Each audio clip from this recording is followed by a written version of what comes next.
ASB tabung haji ni, kalau kita nak keluarkan dulu melalui kaunter. Okay, melalui kaunter. Maksudnya kalau melalui kaunter tu dia office hour. Pukul 9 sampai pukul 4 petang. Betul.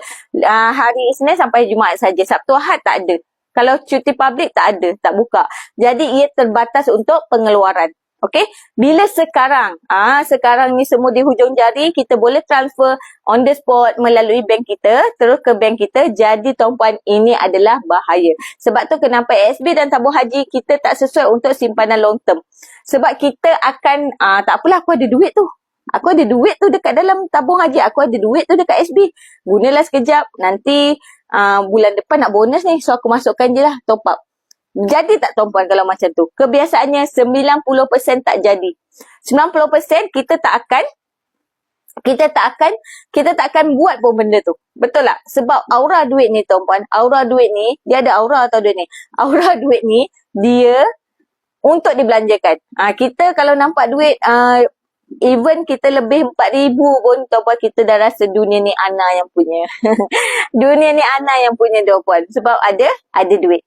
Kita ada berduit. Itulah bahaya. Bila kita rasa berduit. Kita rasa berduit. ASB tabung haji tak salah. Tapi yang salahnya, yang bahayanya adalah diri kita sendiri perompak secara tak sedar. Sebab dah memudah. Sebab dah senang je. Kita transfer je dekat akaun kita. Senang-senang je macam tu. Kan senang-senang je macam tu. Jadi tuan-puan, ASB dan tabung haji ni memang tak sesuai untuk long term saving. Tapi kalau untuk short term, untuk 1 tahun, okey, sesuai. Okey tuan-puan, dah habis guna dekat ASB tabung haji ni, kita punya pelampung keuangan kita adalah emas. Insurans keuangan kita adalah emas. Kalau kita ada insurans nyawa, kalau kita ada insurans kereta, kereta tu pada insurans tuan-puan. Maksudnya keuangan kita lagi perlukan insurans. Keuangan kita lagi perlukan insurans tuan-puan. Sebab keuangan inilah talian hayat terakhir kita tuan-puan. Okey, emas adalah talian hayat terakhir sekiranya dah habis kita guna cash tadi.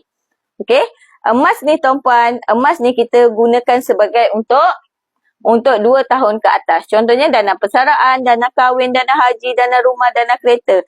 Dana-dana tersebut ini, impian ini kita